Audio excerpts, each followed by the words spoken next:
Hello and welcome to the Randomly Generated History Club, the podcast where three non-historians pick a year at random and try to learn things about it. I'm here with my two friends, Ant and Anna. Hello. Don't think we don't notice you going off script. Yeah, I'm very nervous. I'm clenching everything. I'm doing okay so far. You're doing One word okay. deviance is one word This too week far. we are covering the year 1712. Yep. And I would like 3-word previews from both of you. Please, Ant. Yar me mateys. Mateys. I wonder what that's about. And Anna. Wit and morality. Oh, classic Ooh. Anna. I'm just going to lecture you both on areas of your moral failings. Oh, sounds good. Yeah. Puritanical Reasonable. Anna. Yep. And my 3 are damn famous grandchild. Damn And- famous grandchild. Damn famous grandchild. Great. And with no further ado, here we go. We could have done with a little more Yeah. ado.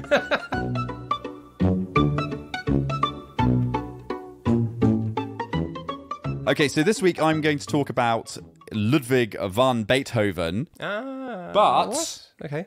not that Yeah. Ludwig von Beethoven, Just some guy. because the year in question this week, 1712, was the year when the famous Beethoven's grandfather was born.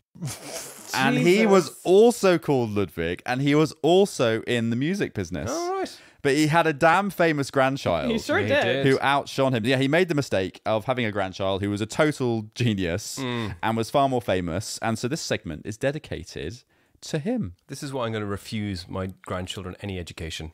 So they can't outshine me. Learn from Ludwig von Beethoven. No, not that one's mistakes. And following this podcast episode, we can now consider his memory preserved for all eternity. Yes. Such as the And we can make a vow here and now never to talk about the damn famous grandchild. The damn famous I grandchild. will make that vow. Okay, so here we go. The other Ludwig von Beethoven. Here is your moment in the sun.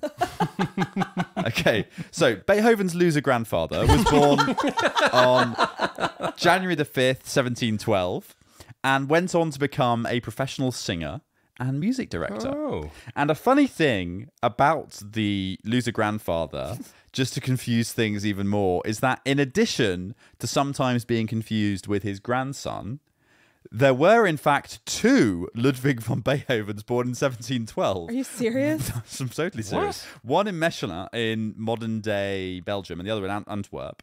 And it's not certain at all which of these 2 Ludwigs actually then went on to settle in Bonn in 1733, who we know was the guy who was actually the grandfather. Yeah. And it's not really helped by the fact that the first biographer of the composer, the proper famous Beethoven, made absolutely zero attempt to trace any of the genealogy beyond the grandfather. The loser grandfather. Yeah, the loser grandfather.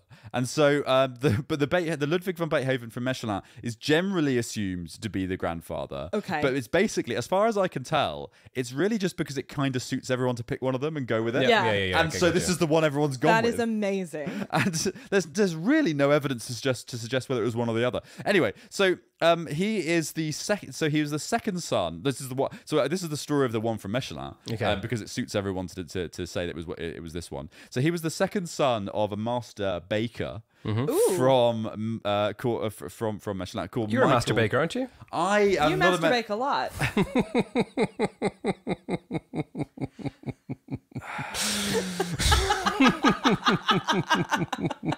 called Michael von Beethoven.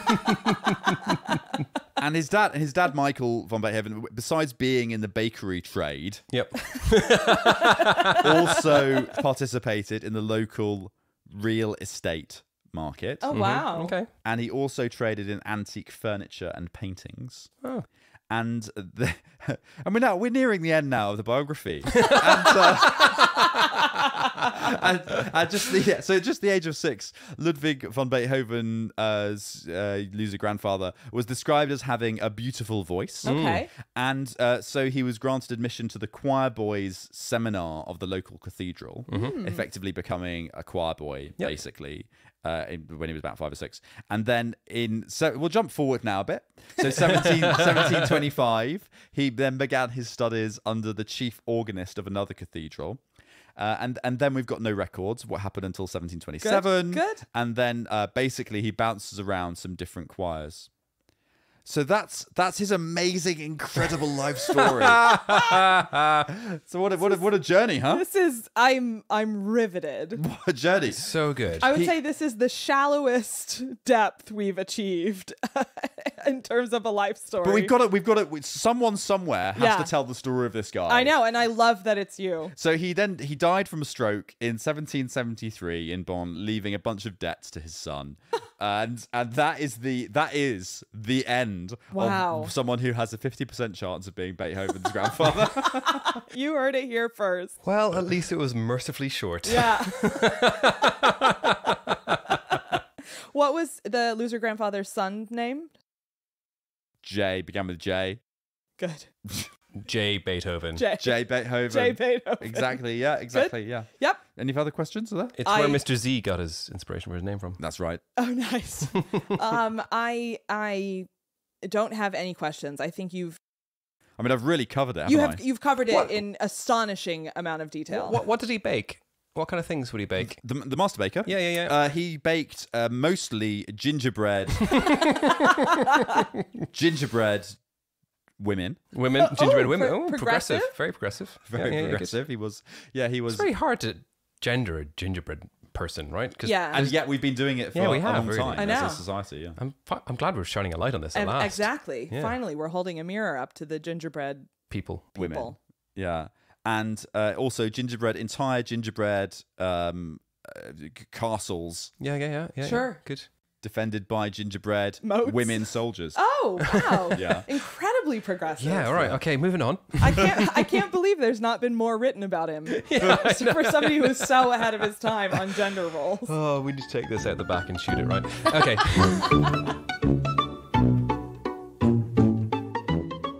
Right, for my turn, hang on to your hats. I'm talking about Mozart's loser uncle.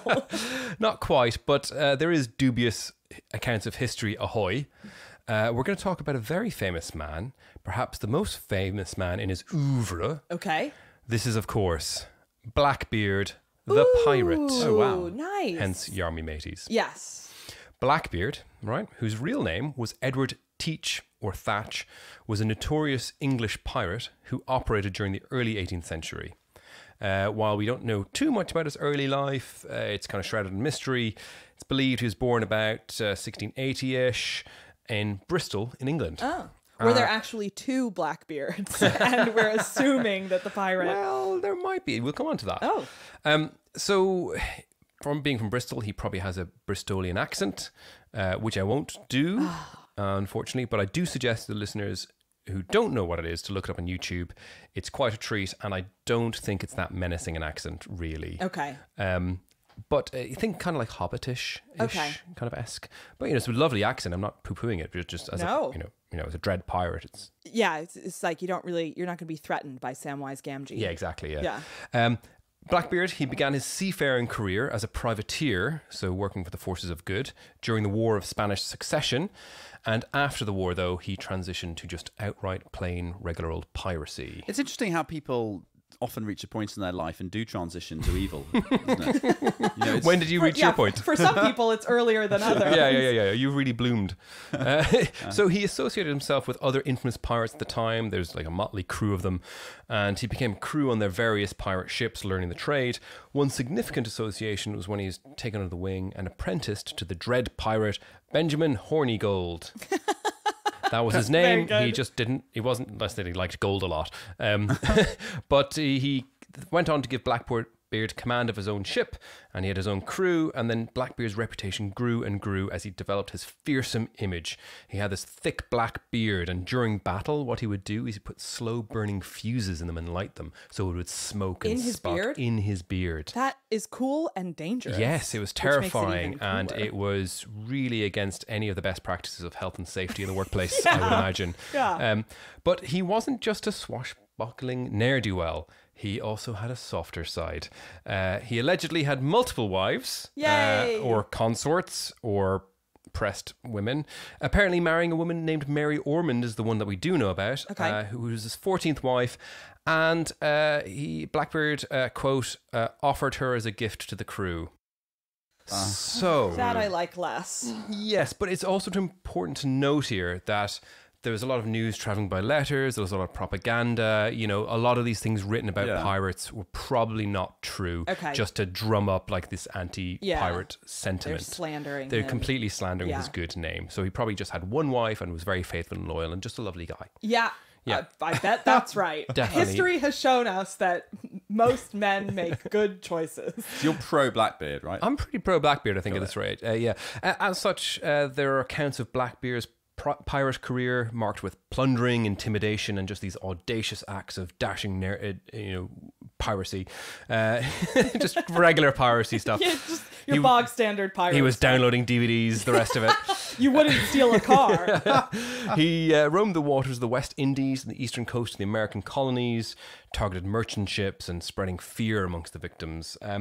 And it could be the case that just many of these things were not related and just all associated to him as well. So maybe he wasn't as prolific as they say he was. He's just a good person to pin them on. But there's so many myths surrounding this guy, it's hard to sort of pick these apart. Some of the ones I'll go into, for example, Blackbeard's buried treasure. He didn't bury treasure. Pirates, as a general rule, didn't bury treasure. It was a bad thing to do with treasure. You would just sail away and then spend it. And there was no like, where did you get this money? It's like, ooh, nice gold. Yeah, Please come I'll in. take it. Yeah. Here. But buy Enjoy more my beard good or oil. service. So where's the whole buried treasure thing? Is that just like a recent? It's from Treasure Island. Is what it's from. It's from the book. Yeah. So that's Ah. basically the whole backing there. So another tidbit of information, you can look up Blackbeard's flag, which is a black background, a white skeleton with a trident poking a red heart. Very cool. Yeah. Very, very cool, but it wasn't his flag. No way. It just dates back to 1912, we think. And we don't really have any idea what the flag he flew really was. Some suggest it was just a plain red flag. Others suggest it was the classic black flag or a black flag with a skull on it. But we don't really know. It definitely wasn't that really cool one with the pokey heart one.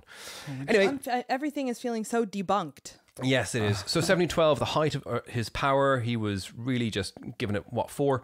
But one of the most notable incidents was actually his downfall.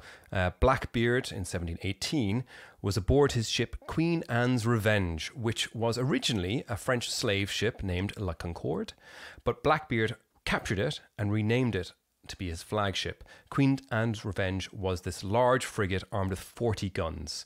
It was this formidable vessel. It was big, it was fast, it was powerful, and it terrorized the seas. There's basically nothing it couldn't catch and nothing it couldn't defeat.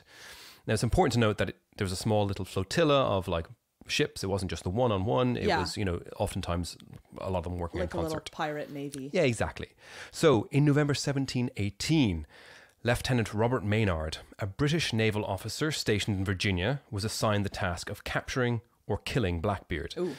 Now, Maynard had prior experience in naval operations against pirates, and he had gained a reputation as being a bit of a pirate slayer.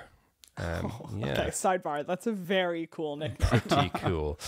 His intense pursuit stemmed from just the notoriety of Blackbeard, and like he was an amazing scalp to have, and he was threatening British shipping and the colonial trade, and he was just this figurehead that they needed to get rid of. Yeah. So he was just determined to bring this guy to justice, this symbol of rebellion and lawlessness against the British Navy and against the crown. When you do the mix of this episode, can you put in the Pirates of the Caribbean soundtrack? I don't think we can afford that. Dang it. What if I hum it? I could compose a pirate-ish tune. Yeah. Anyway, so there's a decisive battle in Ocracoke Island, or just off it. Ocracoke, is that in North Carolina?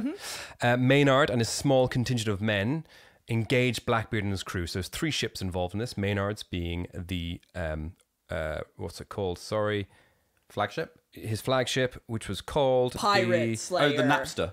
Napster. It's called the HMS Ranger. It's called Sorry, the Ranger. Securities and Exchange Commission. So Maynard in Ranger, he engaged. Ranger is a little disappointing as a name for this legendary pirate slayer. It's a bit generic, isn't it? It's a bit generic, yeah. I wanted it to be like Beard keepy floaty boat. Yeah, like Yeah. The place he keeps I've got his beers. nothing. I've got nothing, but I think Ranger is lame. I think it's a cool name. Anyway, so they were outnumbered. The Royal Navy were outnumbered, and at this stage they were engaged in gunfire and cannon fire. And unfortunately, the Maynard's ship, the Ranger, was sort of disabled, while the other two ships were way off in the distance and couldn't engage. And so Blackbeard came alongside. And Blackbeard then boarded, but due to Maynard's excellent fighting skills and his soldiers, they actually managed to repel Blackbeard and defeated him on board their own ship. Oh, wow.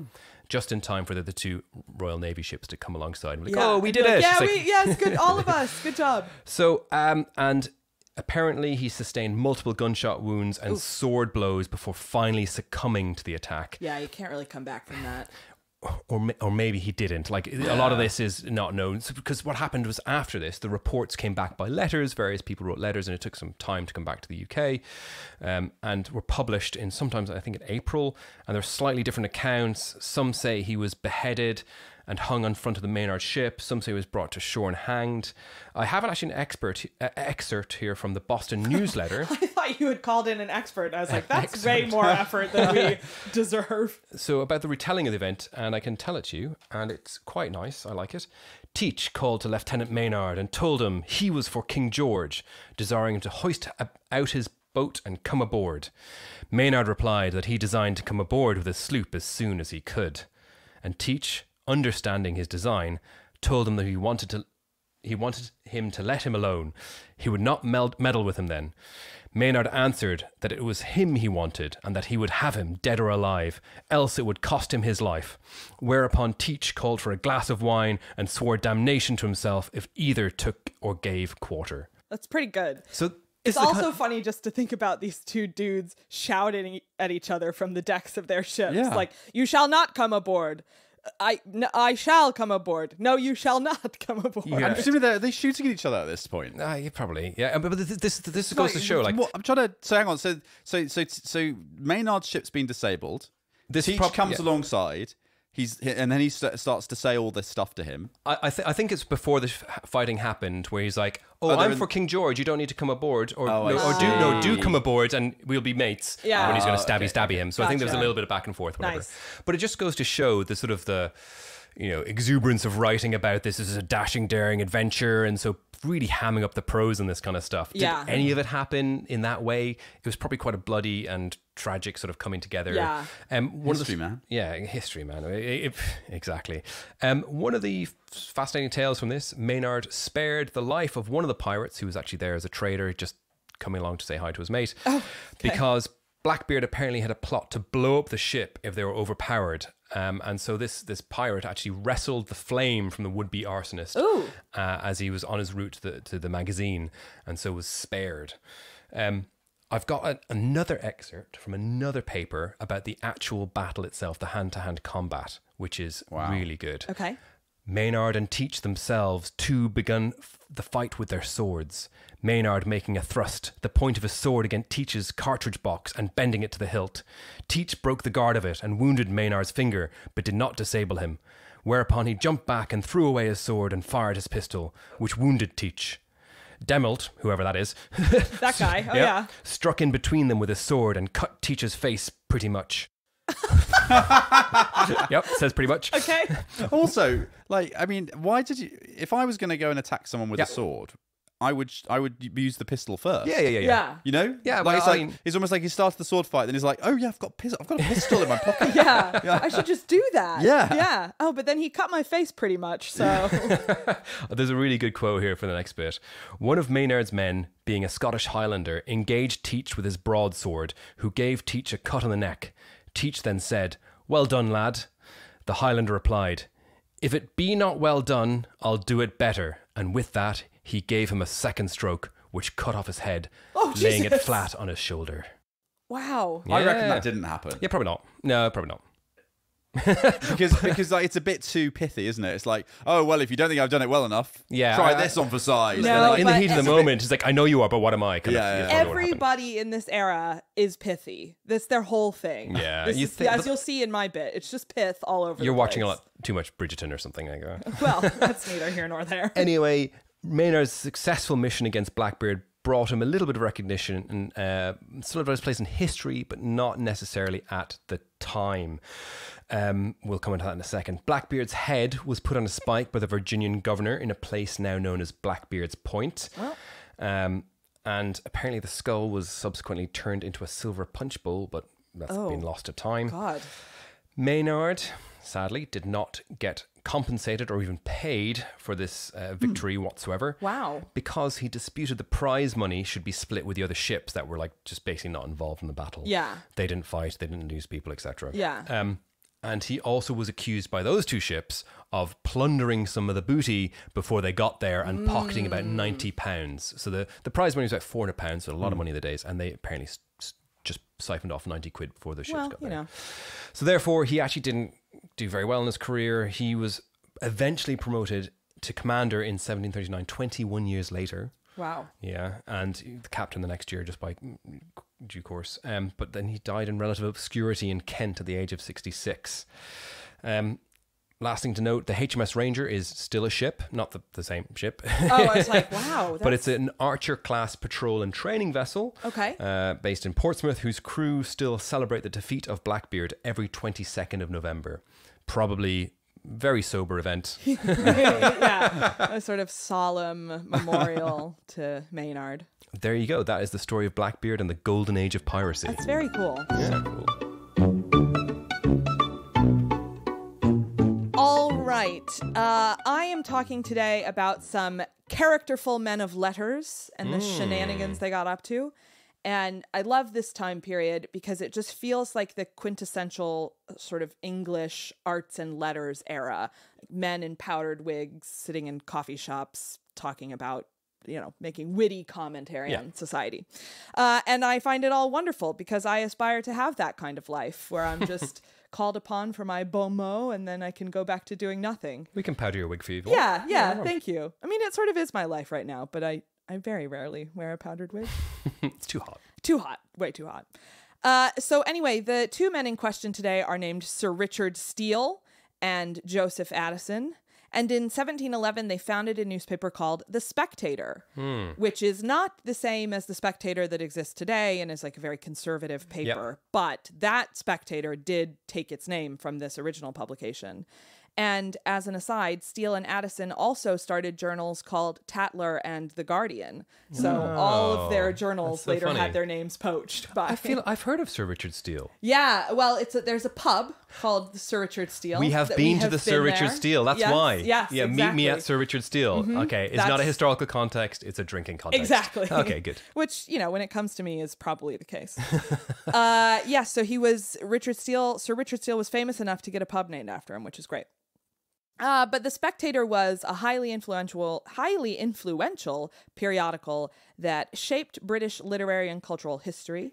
It ran for 555 issues, with the final one released in December 1712. So they were really churning them out. And it had lots of essays and social commentary on politics, literature, society, fashion, and morality. It was very witty and satirical. And in its own words, The Spectator's aim was to enliven morality with wit and to temper wit with morality. Oh, such a good, witty 1712. It's just so 1712. Yeah. And the target audience, notably, was the middle class, which at this point in England was just starting to be a thing. Yeah, there's like two of them. Yeah, exactly. They're like two guys who weren't aristocrats. Two guys with an Argo. Yeah, two guys shopping at Waitrose. And it was, so it was on the rise. And The Spectator wanted to promote moral improvement, refine manners, and provide intellectual entertainment. So basically a bunch of toffs trying to teach us middle-class slum how to live our lives. And Steele and Addison invented characters as their pseudonyms, and the characters would then write the essays in the journal. And one of the characters was the very creatively named Mr. Spectator, who wrote, "He hopes it will be said he has brought philosophy out of closets and libraries, schools and colleges, to dwell in clubs and assemblies, at tea tables and coffee houses."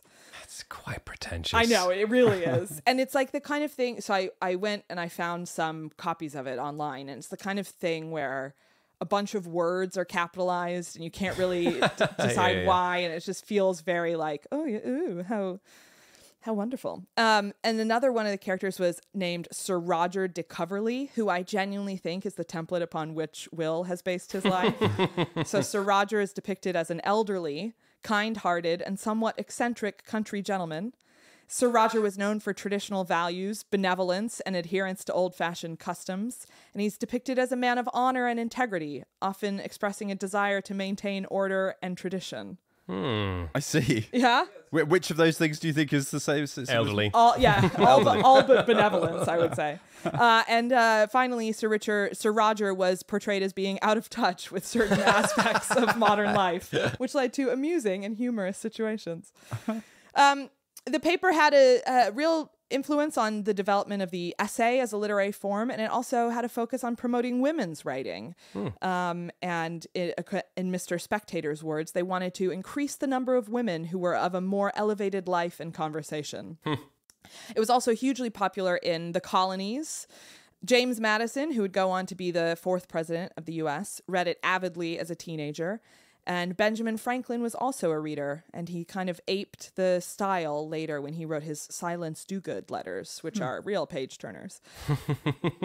So just to close it out, I have a couple of fun facts about Addison and Steele. So Sir Richard Steele was married to a woman named Margaret Stretch, but she died just 1 year into the marriage, sadly. But at her funeral, Sir Richard met the woman who would become his next wife. Wow. Which is a real sort of...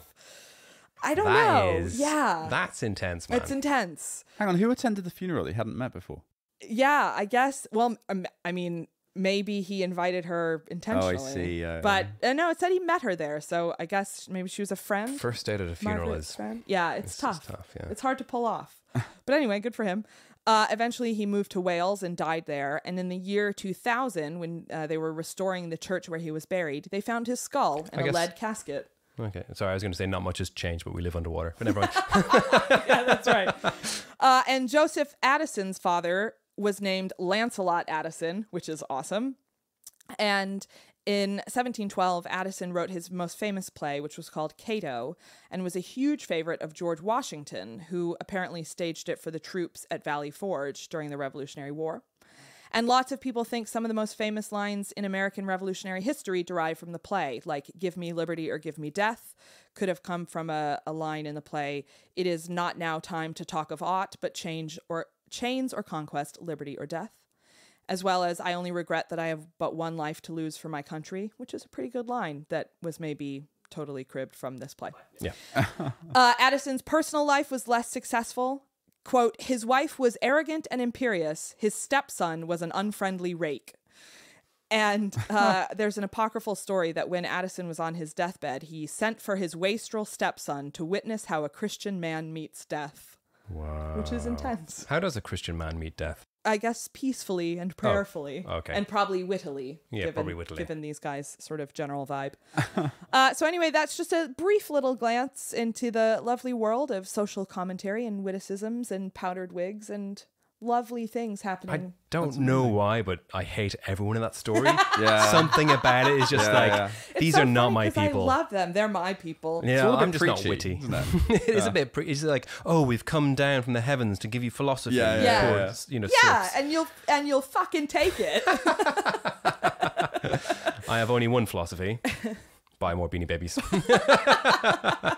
Good. Well, I'm going to reinstate The Spectator, but not the weird conservative one. And I'm going to teach you all some morals. It's been too long. No thanks. Pass. All right. Thank you for joining us. That's everything you'd ever need to know about the year 1712 and the people that were in it and the shenanigans they got up to. And most importantly, Beethoven's loser grandfather. Yes, and all that's left to do is pick the next year from the random number generator. So, Will, would you mind please doing the honors? Absolutely. And as a reminder, we've set the random number generator to give us a year from, we've kindly requested a year from 1000 BC to 2000 CE. Oh, look, my moral education is already wearing off. That was so polite. And the year for the next episode is 1328. 1328. 1328. Vikings? maybe? Maybe a little yeah. late for Vikings. Monks. Beethoven's loser 8 great grandfather. I guess we'll find out. I'm excited. See you then. See them. Bye. Doodles.